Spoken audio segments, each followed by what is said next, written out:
चलिए दोस्तों, कैसे हैं आप लोग। तो आज हम बात करते हैं इंदौर में जो एक केस हुआ है राजा रघुवंशी और सोनम रघुवंशी का, जिसमें राजा रघुवंशी की उनकी धर्मपत्नी सोनम रघुवंशी ने हनीमून के दरमियान हत्या कर दी और यह पूरी तरीके से प्लान करके किया गया। सबसे पहले जब यह केस सामने आया कि जो एक जोड़ा है इंदौर का, वह हनीमून मनाने के लिए मेघालय गए हुए थे और फिर वह वहाँ से गायब हो गए, उनके फ़ोन बंद हो गए। कुछ समय के बाद में जो राजा रघुवंशी है, उनकी जो लाश है, उनका जो शव है, वह किसी खाई के पास में बरामद होता है और वहाँ पर उनकी हत्या कर दी जाती है और उनकी जो पत्नी है वह वहाँ से गायब हो जाती है। धीरे धीरे यह जो पूरा केस है वह एक राजनीतिक रंग ले लेता है। टेलीविज़न पर बिना रुके इस केस के बारे में बताया जाता है। सोनम रघुवंशी के पिता का बयान आता है कि यह जो केस है, इसमें जो मेघालय पुलिस है वह कहीं ना कहीं इन्वॉल्व है। उन्हीं की गलती से यह एक तरीके का कोई रैकेट चल रहा है जिसमें किडनैप करके बांग्लादेश ले जाया जाता है। तो उन्होंने जो पूरा इल्ज़ाम है वह मेघालय पुलिस पर लगा दिया। अब बड़े बड़े जो राजनेता थे उनके भी बयान आए, मध्य प्रदेश के मुख्यमंत्री हो या बड़े बड़े मंत्री, उन्होंने भी इस केस पर विशेष संज्ञान लिया। उसके बाद में इनके जो पिता है सोनम रघुवंशी के, इनके जो परिवार वाले हैं, जब वो गायब हो गई थी तो इस केस की सीबीआई जांच की भी मांग उठाई। इस तरीके की बातें चल रही थी। फिर एकदम से 2-4 दिन पहले जब आप सुबह उठे होंगे तो आपने देखा होगा कि टीवी पर चल रहा था कि उस लड़की को गाज़ीपुर का जो एक ढाबा है वहाँ पर पुलिस ने गिरफ्तार किया। वह लड़की खुद ही सामने आई। वहाँ से उसने ढाबे पे जो व्यक्ति बैठा था उसके मोबाइल से अपने घर पे कॉल किया। वहाँ से फिर लगातार एक के बाद एक जो परतें हैं वह खुलती चली गई। अब यह वीडियो बनाने का जो मकसद है, क्योंकि आपने न्यूज़ चैनल्स पर एक मांगलिक एंगल भी देखा होगा कि जो राजा रघुवंशी थे और जो सोनम रघुवंशी थी, उनके समाज के रजिस्टर में जब इनका नाम लिखा गया तो दोनों चूंकि मांगलिक थे, इस वजह से इनका जो रिश्ता है वह तय हुआ।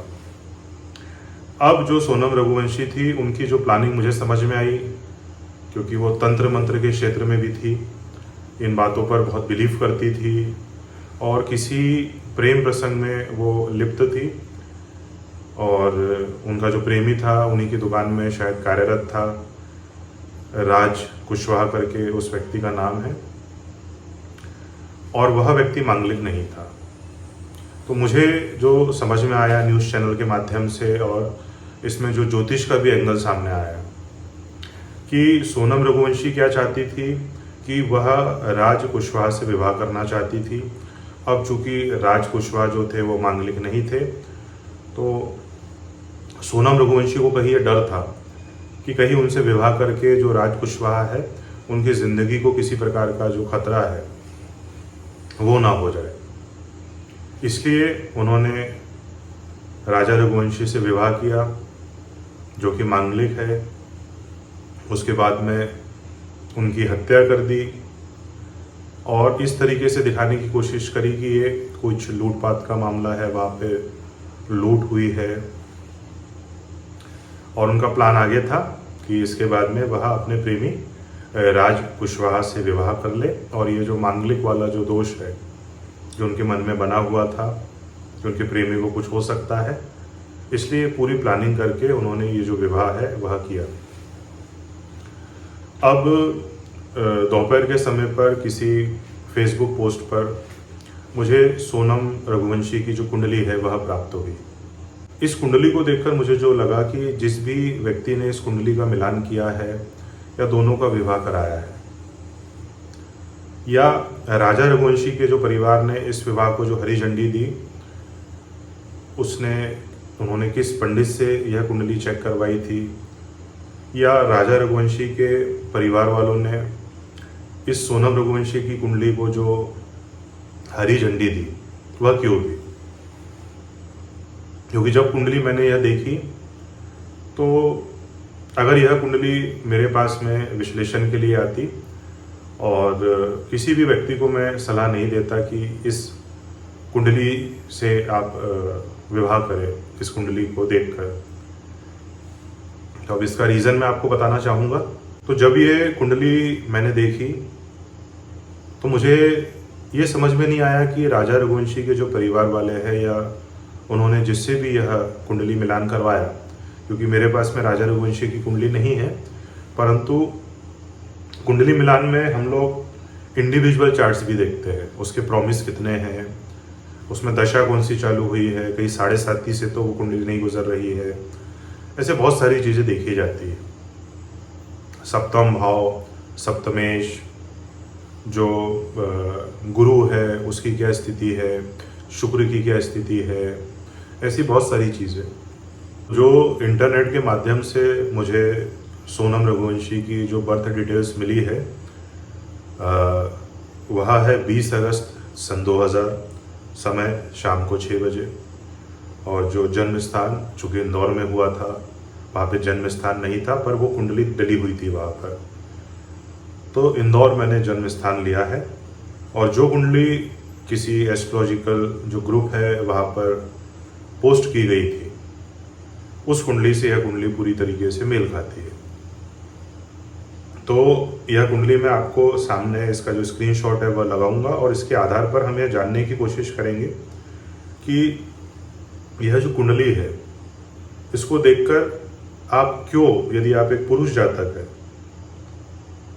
या आप एक स्त्री जातक है और ये किसी अपोजिट व्यक्ति की कुंडली है, आपके पास विवाह के लिए आई है, तो इस कुंडली को क्यों आपको नहीं स्वीकार करना चाहिए।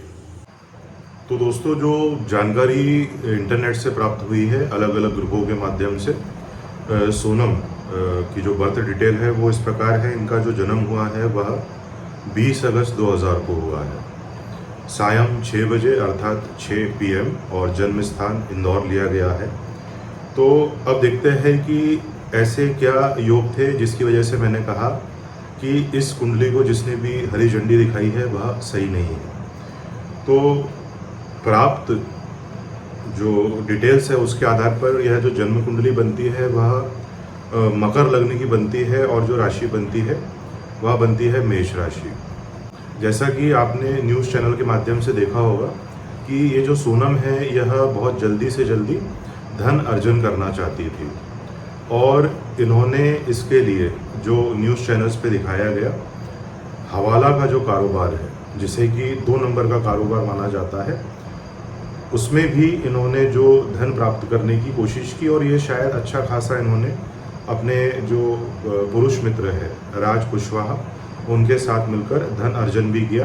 तो यह मकर राशि जो होती है, चूँकि यह कालपुरुष की कुंडली में 10वां घर बताती है, तो इससे आप जान सकते हैं कि इनका जो महत्वाकांक्षाएं है वह कितनी ज़्यादा थी कि इन्हें जो चाहिए वो चाहिए, इन्हें धन भी चाहिए, इन्हें अपना प्रेमी भी चाहिए। अब उसके बीच में रास्ते में किसी प्रकार से कोई योग या कोई दोष बाधा बन रहा है, इनकी जानकारी के अनुसार जो इन्हें पता नहीं कहाँ से प्राप्त हुई है, तो ये किसी को मारने तक को तैयार हो गई। जैसे अगर हम जानने की कोशिश करें कि इतना साहस इनको कहाँ से मिला, तो ये जो साहस मिला है यह इनको मिला है जो इनके 6th हाउस में राहु देव बैठे हैं उस वजह से। और नवमांश कुंडली में जो राहु है इनके लग्न स्थान पर बैठे हुए हैं, वह भी उच्च राशि में अर्थात मिथुन राशि में। तो यह जो दुस्साहस इनके अंदर आया वह 6th हाउस का जो राहु है उसने दिया, और 6th हाउस में जो राहु होता है वह कारक होता है। इसी वजह से सोनम बहुत जल्दी धनार्जन भी कर पाई। जैसा कि हमने देखा था कि इनका जो लग्न पड़ता है मकर लग्न, तो पहला तत्व जो था कि मकर लग्न अति महत्वाकांक्षा है। दूसरा, इस लग्न का जो कारक ग्रह राहु होता है वह अपने कारक भाव में 6ठे भाव में बैठा हुआ है। तीसरा जो इनकी राशि पड़ती है वह मंगल की राशि मेष राशि है, उग्र स्वभाव। सेनापति, लड़ाका, ये बहुत सारे जो तत्व है वह यह दर्शाते हैं कि इनके अंदर यह जो साहस आया वह किस प्रकार आया। हालांकि कोई घटना घटित होने के बाद में उस कुंडली का विश्लेषण करना, जैसे कि आपने अभी देखा होगा कि एक अहमदाबाद में एरोप्लेन जो था वह क्रैश हो गया, उसके बाद में आपको बहुत से वीडियोस मिलेंगे। हालांकि बहुत से एस्ट्रोलॉजर्स ने, लगभग सभी एस्ट्रोलॉजर्स ने यह भविष्यवाणी की थी कि यह जो साल है यह मंगल का साल है और यह बहुत सी घटनाओं को लेकर आएगा। यदि आप मेरा भी वीडियो 2025 के नववर्ष के समय पे जो बनाया गया था वह देखेंगे तो उसमें मैंने स्पष्ट कहा था कि जो आगजनी की घटनाएं हैं वह इस वर्ष अत्यधिक मात्रा में होगी। और चूंकि मंगल केतु की युति जब सिंह राशि में हुई तो वह जो घटना है वह विकराल रूप में सामने आई। तो अभी हम बात करते हैं कि जैसा हमने डिस्कस किया कि इनकी जो राशि बनती है वह बनती है मेष राशि। यह भी अग्नि तत्वीय राशि है और मेष राशि पर जो शनिदेव है उनकी जो 7.5 है वह 29 मार्च 2025 से प्रारंभ हुई है। और हमने अपने शनि 7.5 के जो वीडियो में यह डिस्कस किया था कि शनि की जो 7.5 का प्रथम ढैया होता है वह आपके जीवन में मेजर बदलाव लेकर आता है, आपका स्थान परिवर्तन होता है। अब आप देखिए अच्छे खासी जगह से यह जेल में पहुंच गई है। इनका जो स्थान परिवर्तन है यह पूर्व संचित कर उसके आधार पर जो प्रारब्ध बनता है उसके आधार पर यह जो चीज़ें हुई है वह इनके साथ हुई है। तो 7.5 ने अपना प्रभाव दिया। अब हम आते हैं विवाह भाव पर। जो मांगलिक योग की, मांगलिक दोष की हमने चर्चा करी थी। मांगलिक जो योग होता है उस पर मंगल का प्रभाव होता है। व्यक्ति के अंदर जो ऊर्जा का स्तर होता है वह अधिक होता है, इसलिए इनके प्रेम विवाह या प्रेम होने की जो संभावना है वह बनी रहती है, पर इनका प्रेम पूर्ण नहीं हो पाता है। इसलिए मांगलिक जो दोष है, योग रहता है, वह 28 वर्ष तक आपका जो विवाह है वह होने नहीं देता है। अब इनकी कुंडली के जो 7वें भाव में नीच राशि का मंगल बैठा हुआ है। आप जैसा देख सकते हैं जो मैंने चार्ट लगाया है सोनम की कुंडली का, लग्न चार्ट, D9 चार्ट अर्थात नवमांश कुंडली। तो इनकी राशि का भी जो लॉर्ड है वह नीच राशि में चला गया है। मतलब जो राशि है वह आपके चंद्रमा की स्थिति दिखाती है। चंद्रमा आपका मन होता है और मन का जो स्वामी है वह नीच राशि में, और वो भी मंगल। तो जो मैंने दुस्साहस की बात करी, बिना जो परिणाम है उसके बारे में सोचे विचारे इन्होंने यह जो कृत्य किया है, उसके पीछे इनके 7वें भाव में बैठा हुआ जो मंगल है, जो मांगलिक दोष बनाता है, नीच राशि का मंगल, और उसके साथ में जो चंद्र राशि का जो स्वामी है वह जो नीच राशि में चला गया है। अब इस मंगल के ऊपर जैसा कि आप देख सकते हैं शनि की तृतीय दृष्टि पड़ रही है। शनि की जो तीसरी दृष्टि होती है वह बहुत ही विच्छेदात्मक होती है। यही शनि की जो तीसरी दृष्टि पड़ रही है 7वें भाव पर, 7वें भाव में बैठे हुए ग्रह पर, वह इनके विवाह को बिल्कुल ही भंग करती है, विवाह सुख को। अब हम देखेंगे कि आप यदि इनके 8वें भाव पर दृष्टि डालें तो 8वें भाव में इनके बुध, शुक्र और सूर्य 3 ग्रह बैठे हुए हैं।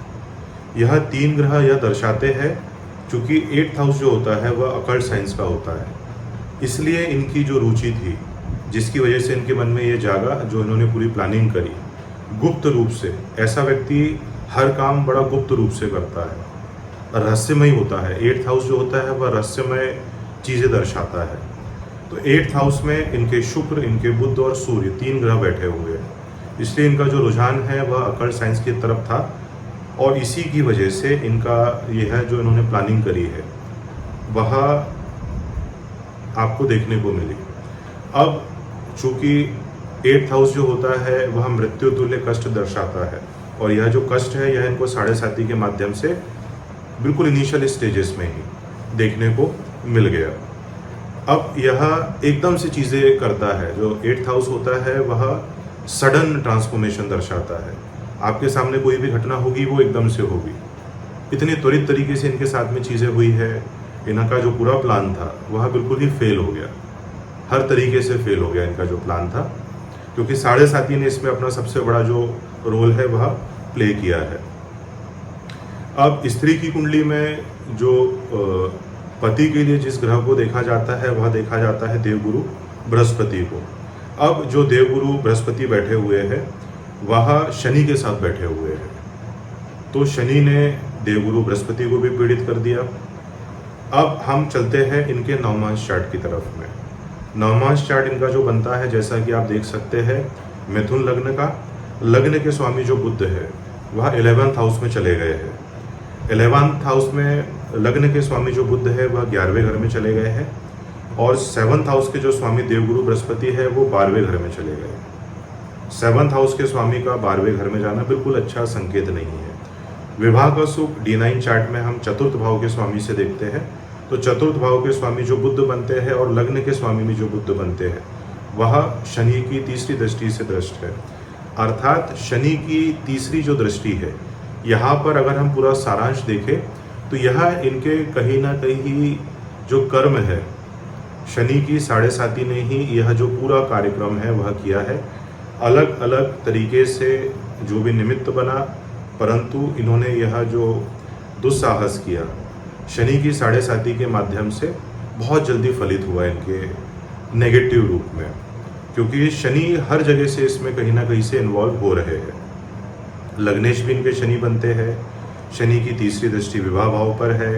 शनि की जो तीसरी दृष्टि है वह नवमांश कुंडली के चतुर्थ भाव के स्वामी पर और जो लग्न का स्वामी है उन दोनों के ऊपर शनि की जो तीसरी दृष्टि है वह पड़ रही है।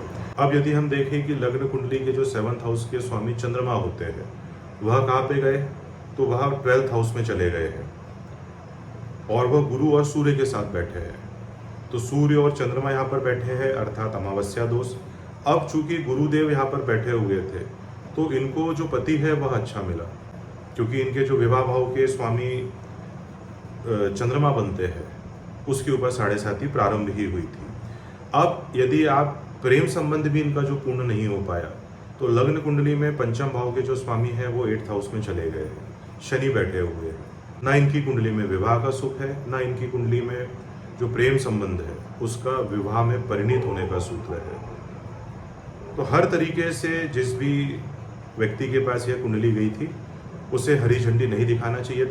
अगर यदि हम इनकी दशा के ऊपर भी नज़र डालें तो 14 सितंबर 2024 से इनकी सूर्य की जो महादशा है वह प्रारंभ हुई है।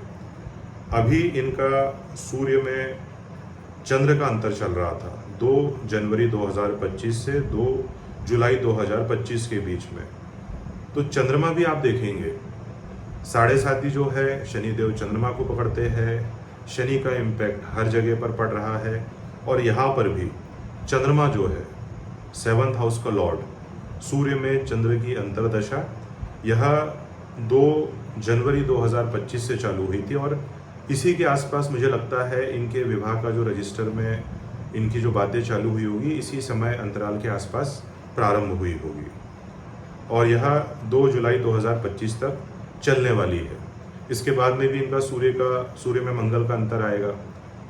तो इस घिनौने कृत्य के लिए यह एक लंबी सज़ा जो है यह पाएंगे, क्योंकि शनि यदि किसी जगह पर आपको भेजते हैं, आपके पूर्व जन्मों की फाइल निकाल कर इस जन्म में भी यदि आप नहीं सुधरे, तो शनि का जो दंड होता है, उन्हें दंडाधिकारी कहा जाता है, न्यायाधीश कहा जाता है, वह अत्यंत ही कष्टकर होता है। ये अकेली तो डूबी ही, साथ में अपने प्रेमी को लेकर डूबी। उनके जो 2 से 3 मित्र थे कम उम्र के लड़के, जो धन के लालच में आकर यह घिनौना कृत्य कर बैठे। यह एक कोशिश थी सोनम रघुवंशी की कुंडली का विश्लेषण करने की, जो जानकारी हमें इंटरनेट के माध्यम से प्राप्त हुई थी उसके आधार पर। आपको शायद कुछ जानकारी अवश्य मिली होगी कि किस तरीके से जो जन्म कुंडली रहती है वह कार्य करती है। सप्तम भाव का स्वामी, सप्तम भाव पर पड़ने वाले ग्रहों की दृष्टि, दशा अंतरदशा, शनि की 7.5, गुरु की स्थिति, शुक्र की स्थिति, ऐसे बहुत सारे जो कॉम्प्रिहेंसिव जो एनालिसिस कुंडली को कहते हैं, वह तथ्य देखने के बाद में ही आपको जो हरी झंडी है कुंडली मिलान में वह देनी पड़ती है। परंतु यहाँ पर जो नियति ने निर्धारित करा था वही घटना हुई, क्योंकि हर घटना जो होती है वह पूर्व निर्धारित होती है। हम उसमें थोड़ा बहुत परिवर्तन कर सकते हैं यदि हम अवेयर रहते हैं तो। यदि हम प्रमाद की स्थिति में रहते हैं तो यह परिवर्तन करना बहुत मुश्किल होता है। आपको यह वीडियो कैसा लगा, आपको जानकारी कैसी लगी, आप अवश्य बताइएगा कमेंट के माध्यम से। यदि आपको यह वीडियो अच्छा लगा तो इसे अपने दोस्तों के साथ शेयर करें ताकि उन्हें भी जानकारी प्राप्त हो सके कि यदि वह विवाह की तरफ आगे बढ़ रहे हैं तो कुंडली मिलान क्यों आवश्यक होता है। कई लोग इस चीज़ को नहीं मानते हैं, परंतु जब आपको इस चीज़ का ज्ञान होगा, जब आप इस तरीके की चीज़ें दृष्टिगोचर होते हुए देखेंगे, तो एक तरीके की जो